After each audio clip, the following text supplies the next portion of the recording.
ಜೈ ಶ್ರೀರಾಮ್. ನಾನು Ajit Mupnalli. Welcome to Ashwavega. ಈ R S S ಇದೊಂದು ಜಪವನ್ನು ಆ ಸ್ವಯಂ ಸೇವಕರು ಮಾಡ್ತಾರೋ ಬಿಡ್ತಾರೋ, ಆದರೆ ನಮ್ಮ ಗೃಹ ಸಚಿವರಾದಂತಹ ಈ ಪ್ರಿಯಾಂಕ್ ಖರ್ಗೆ ಅವರು ಇದ್ದಾರಲ್ಲ, ಅವರು ದಿನ ಬೆಳಗಾದರೆ ಆರ್ ಎಸ್ ಎಸ್ನ ಮಾತಾಡದೆ ಅವರ ದಿನವನ್ನೇ ಮುಗಿಸೋದಿಲ್ಲ. ಅಷ್ಟೊಂದು ಭಜನೆಯನ್ನು ಜಪವನ್ನು ಮಾಡ್ತಾ ಇರ್ತಾರೆ ನಮ್ಮ ಹೋಮ್ ಮಿನಿಸ್ಟ್ರು. ಈಗ ಅವ್ರ ಹತ್ರ ಒಂದು ಕೇಳಬೇಕಲ್ಲ, ಅದೇನೋ ಆರ್ ಎಸ್ ಎಸ್ ಈ ಚಟುವಟಿಕೆಗಳಿಗೆ ಕಡಿವಾಣ ಹಾಕ್ತೀವಿ, ಮೂಗುದಾರ ಹೆಣಿತೀವಿ, ಆರ್ ಎಸ್ ಎಸ್ನ ಬ್ಯಾನ್ ಮಾಡ್ತೀವಿ, ಈ ಥರದ್ದೆಲ್ಲ ಉದ್ದುದ್ದಕ್ಕೆ ಮಾತಾಡಿದ್ದ ಪ್ರಿಯಾಂಕ್ ಖರ್ಗೆ ಅವ್ರ ಹತ್ರ ಒಂದು ಪ್ರಶ್ನೆಯನ್ನು ಛಲವಾದಿ ನಾರಾಯಣ ಸ್ವಾಮಿ ಅವರು ಕೇಳಿದರು. ಅದು ಲಿಖಿತ ರೂಪದಲ್ಲಿ, ಹಿಂಗೆ ಬಾಯಿ ಮಾತಿಗಲ್ಲ. ಆರ್ ಎಸ್ ಎಸ್ ಈ ಪಥಸಂಚಲನ ವೇಳೆ ಅಥವಾ ಚಟುವಟಿಕೆ ವೇಳೆ ಅಥವಾ ಅವ್ರದ್ದೊಂದು ಏನು ಸಂಘ ಇರುತ್ತಲ್ಲ, ಅದರದ್ದು ಬೇರೆ ಬೇರೆ ಕೆಲಸಗಳ ವೇಳೆ ಈ ಗಲಭೆಗಳು ಯಾವೆಲ್ಲ ಆಗಿದ್ದಾವೆ ಅಂತ ಕೇಳಲಾಗಿತ್ತು. ಅದಕ್ಕೆ ಹೋಮ್ ಮಿನಿಸ್ಟ್ರು ಉತ್ತರ ಕೊಡಲೇಬೇಕಾಗಿತ್ತು. ಕಳೆದ 20ನೇ ತಾರೀಕು ಕೇಳಿದ ಪ್ರಶ್ನೆಗೆ ಉತ್ತರ ಬಂದಿದೆ, ಲಿಖಿತ ರೂಪದಲ್ಲಿ ಬಂದಿದೆ. ಆರ್ ಎಸ್ ಎಸ್ಸಿಂದ ಯಾವುದೇ ಗಲಭೆಗಳು ಘಟನೆಗಳು ಆಗಲೇ ಇಲ್ಲ ಅಂತ ಹೋಮ್ ಮಿನಿಸ್ಟರ್ ಹೇಳಿದ್ದಾರೆ. ಅಯ್ಯೋ ದೇವರೇ, ಇಷ್ಟು ವರ್ಷ ITBT ಅಂದ್ಕೊಂಡು, ಪಂಚಾಯತ್ ರಾಜ್ ಅಂದ್ಕೊಂಡು, ಗ್ರಾಮೀಣಾಭಿವೃದ್ಧಿ ಅಂದ್ಕೊಂಡು ಏನೋ ಒಬ್ಬರು ಸಚಿವರಾಗಿದ್ದವರಿಗೆ ಈಗ ಹೋಮ್ ಮಿನಿಸ್ಟ್ರು ಅಂತ ಕೊಟ್ಬಿಟ್ರು. ಆವಾಗ ಮಾತಾಡಿದ್ದೆಲ್ಲ ಕ್ಯಾರಿ ಮಾಡಬೇಕಲ್ಲ. ಈಗ ಆರ್ ಎಸ್ ಎಸ್ನ ಬ್ಯಾನ್ ಮಾಡೇ ಬಿಡ್ತೀನಿ, ನನ್ನ ಕೈಯಲ್ಲಿ ಕರ್ನಾಟಕದ ಈಗ ಪವರ್ ಇದೆ ಅಂದ್ಕೊಂಡವ್ರು ಈಗ ಆರ್ ಎಸ್ ಎಸ್ಸಿಂದ ಗಲಭೆನೇ ಆಗಿಲ್ಲ ಅಂತ ಉತ್ತರ ಕೊಡೋಕ್ಕೆ ಶುರು ಮಾಡಿದ್ದಾರೆ ಅಂದರೆ ಅವರು ಎಂಥ ಹತಾಶ ಸ್ಥಿತಿಗೆ ಹೋಗಿದ್ದಾರೆ ಅನ್ನೋದನ್ನು ಆಲೋಚನೆ ಮಾಡಿ. ಹಾಗಂದರೆ ಕೆಳಗೆ ಬಿದ್ದೆ ಜಟ್ಟಿ ಕೆಳಗೆ ಬಿದ್ದರೂ ಮೀಸೆ ಮಣ್ಣಾಗಿಲ್ಲ ಅಂತ ಅವರಿಗೆ ಹೇಳೋಕ್ಕೂ ಆಗಲ್ಲ. ಯಾಕೆಂದರೆ ಅವರಿಗೆ ಮೀಸೆನೇ ಇಲ್ಲ, ಅದು ಸಮಸ್ಯೆ ಆಗಿರೋದು. ಅವರು ಮತ್ತೊಂದು ಸಮರ್ಥನೆ ಕೊಡೋಕ್ಕೆ ಬಂದರು. ಆರ್ ಎಸ್ ಎಸ್ಸು ರಿಜಿಸ್ಟರ್ ಆಗಿದ್ದರೆ ಹೌದು, ರಿಜಿಸ್ಟರ್ ಆಗದೆ ಇರೋದಕ್ಕೆ ಏನೇ ಉತ್ತರ ಕೊಟ್ಟರು ಕೂಡ ಅದು ಇಲ್ಲ ಅಂತಲೇ ಹೇಳಬೇಕಾಗುತ್ತೆ ಅಂತ ಹೇಳಿದ್ದಾರೆ. ಅಲ್ಲ, ರಿಜಿಸ್ಟರ್ ಆಗದೆ ಇರೋ ಸಂಘಟನೆನ ಬ್ಯಾನ್ ಮಾಡೋಕ್ಕೆ ಹೋಗಿದ್ದೀರಲ್ಲ, ಇದು ಬಂಡ ಧೈರ್ಯ ಅನ್ಬೇಕಾ, ಮೊಂಡ ಧೈರ್ಯ ಅನ್ಬೇಕಾ? ಇದನ್ನು ನೀವೇ ಕೇಳ್ಕೊಬೇಕಾಗುತ್ತೆ. ಇಲ್ಲಿ ಆ ಕಡೆ ಆರ್ ಎಸ್ ಎಸ್ ಒಂದು ಕಡೆ ಆಯಿತಾ, ಇನ್ನೊಂದು ಕಡೆಯಲ್ಲಿ ಅದಾನಿಯನ್ನು ಸಮರ್ಥನೆ ಮಾಡಿಕೊಳ್ಳಬೇಕಾದ ಸ್ಥಿತಿಯಲ್ಲಿ ನಮ್ಮ ಹೋಮ್ ಮಿನಿಸ್ಟರ್ ಇದ್ದಾರೆ.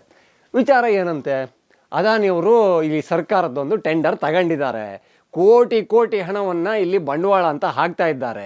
ಅಲ್ಲಿ ಇವ್ರದ್ದು ಹೆಡ್ ಬಾಸ್ ಇದ್ದಾರಲ್ಲ ರಾಹುಲ್ ಗಾಂಧಿ, ಅವರು ಚುನಾವಣಾ ಪ್ರಚಾರಕ್ಕೆ ಹೋಗಲಿ ಅಥವಾ ಎಲ್ಲಾದರೂ ಮೈಕ್ ಸಿಗಲಿ, ಅಂಬಾನಿ ಅದಾನಿ ಇವೆರಡು ಮಾತನ್ನ ಬಿಟ್ಟು ಮತ್ತೊಂದು ಮಾತಾಡಿ ಕೇಳಲೇ ಇಲ್ಲ. ಆ ರೇಂಜಲ್ಲಿ ಈ ಮೋದಿಯವರ ಫ್ರೆಂಡ್ ಅಂತೆ ಅದಾನಿ, ಮೋದಿ ಈ ಅದಾನಿಗೋಸ್ಕರ ದೇಶವನ್ನೇ ಸೇಲ್ ಮಾಡ್ತಾ ಇದ್ದಾರೆ ಅಂತ ಮಾತಾಡೋಕ್ಕೆ ಶುರು ಮಾಡಿದ್ರು. ಸೊ ಈಗ ಪಾಪ ಇದೇ ರಾಹುಲ್ ಗಾಂಧಿಯವರ ಕಾಂಗ್ರೆಸ್ಸಿನ ಕರ್ನಾಟಕ ಕಾಂಗ್ರೆಸ್ಸಿಗೆ ಈ ಅದಾನಿಯವರು ಬಂದಿದ್ದರು. ಆ್ಯಂಡು ಎಲ್ಲಿಗೆ, ಸಿ ಎಮ್ ಅವರ ಮನೆಗೆ ಬಂದಿದ್ದರು. ಸಿ ಎಮ್ ಅವ್ರ ಜೊತೆಗೆ ಅರ್ಧ ಗಂಟೆ ಮಾತುಕತೆ ಮಾಡಿದರು, ಬಂಡವಾಳ ಹಾಕೋದಾಗಿ ಹೇಳಿದರು.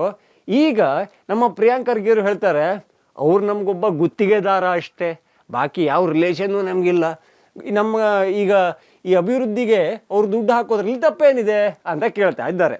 ಅಲ್ಲ ಸರ್, ಇದೇ ಅದಾನಿಯವರು ಅಲ್ಲಿ ಯಾವುದೋ ಬಂದರನ್ನು ಅಥವಾ ಏರ್ಪೋರ್ಟನ್ನು ತಗೊಂಡಾಗ ಮೋದಿಯವರಿಗೂ ಗುತ್ತಿಗೆದಾರಲ್ವ, ನಿಮಗೆ ಮಾತ್ರ ಗುತ್ತಿಗೆದಾರನ? ನೀವೇ ಹೇಳಿದ್ರಿ ಇದೇ ಮೋದಿಯವರು ಅದಾನಿ ಸಲುವಾಗಿ ದೇಶವನ್ನು ಅಡ ಇಟ್ಟಿದ್ದಾರೆ, ದೇಶವನ್ನು ಮಾರಾಟ ಮಾಡ್ತಿದ್ದಾರೆ ಅಂತ.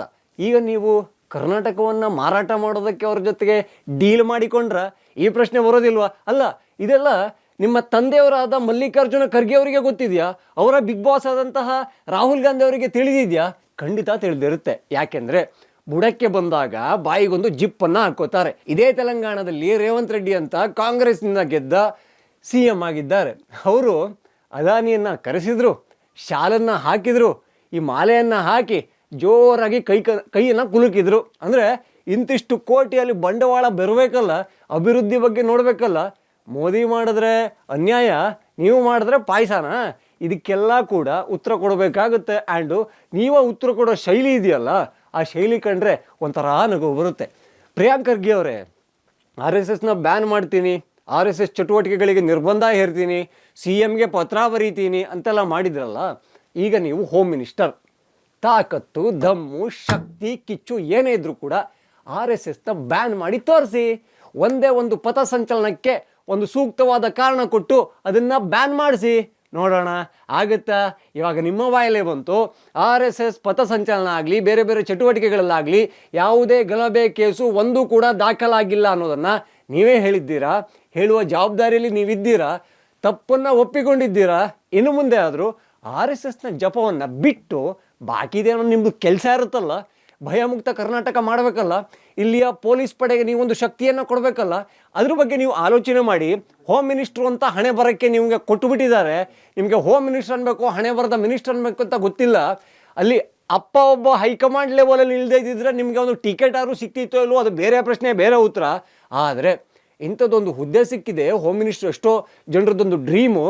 ಆದರೆ ನೀವು ಹೇಳ್ತೀರಾ RSSನ ಬ್ಯಾನ್ ಮಾಡ್ತೀನಿ ಅಂತ ಹೇಳಿ. ಈಗ RSS ವಿಚಾರಕ್ಕೆ ಯಾವ ಗಲಭೆನೂ ಆಗಿಲ್ಲ, ಯಾವ ಕೇಸು ಇಲ್ಲ ಅಂತ ಹೇಳಿ ಲಿಖಿತ ರೂಪದಲ್ಲಿ ಬರೆದು ಕೊಟ್ಟಿದ್ದೀರಲ್ಲ, ಅನಿಸುತ್ತಾ ನಿಮ್ಮ ಮೇಲೆ ನಿಮಗೆ ಆತ್ಮಸಾಕ್ಷಿ ಒಪ್ಪುತ್ತಾ? ನಾನು ಇಷ್ಟು ವರ್ಷ ತಾಕತ್ತಿರೋ ಅಥವಾ ಕಿಮ್ಮತ್ತಿರೋ ಮಾತಾಡಿದೆ ಅಂತ ನಿಮ್ಗನ್ಸುತ್ತಾ? ಖಂಡಿತ ಅನ್ಸಲ್ಲ. ನಿಮಗಲ್ಲ, ಬಾಲ ರಾಹುಲ್ ಗಾಂಧಿಗೂ ಕೂಡ ಅನ್ಸೋದು ಕಷ್ಟ ಇದೆ.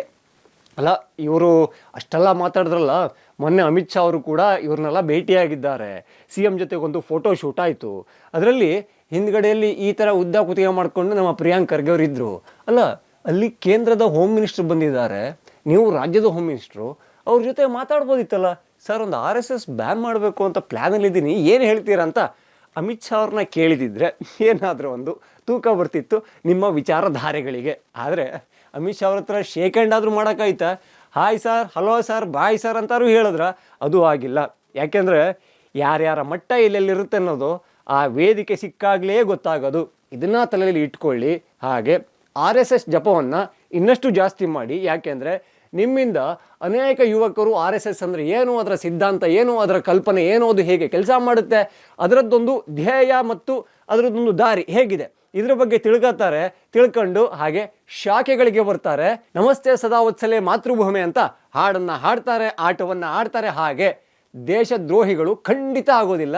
ದೇಶದ ಮೇಲೆ ಒಂದಿಷ್ಟು ಪ್ರೀತಿಯನ್ನು ಬೆಳೆಸ್ಕೋತಾರೆ. So keep talking. RSS ವಿಚಾರಕ್ಕೆ ಮಾತಾಡ್ತಾನೆ ಇರಿ. RSS ವಿಚಾರನ ದಿನಕ್ಕೊಂದ್ಸಲ ಜಪ ಮಾಡ್ದಲೇ ಇರಬೇಕು. ಆ ಮೂಲಕ ನಮ್ಮ ದೇಶಕ್ಕೆ ನಿಮ್ಮ ಕೊಡುಗೆ ಹಾಗೂ ನಮ್ಮ ರಾಜ್ಯದಿಂದ ತುಂಬ ದೊಡ್ಡದು ಅಂತ ನನ್ನದೊಂದು ಭಾವನೆ. ಇನ್ನೂ ಯಾರೆಲ್ಲ ಅಶ್ವವೇಗ ಚಾನಲನ್ನು ಸಬ್ಸ್ಕ್ರೈಬ್ ಆಗಿಲ್ವೋ ಈ ಕೂಡಲೇ ಆಗಿ. ಹಾಗೆ ಎಲ್ಲ ವಿಡಿಯೋಗಳಿಗಾಗಿ ಬೆಲ್ಲೈಕನನ್ನು ಒತ್ತಿ. ಜೈ ಶ್ರೀರಾಮ್.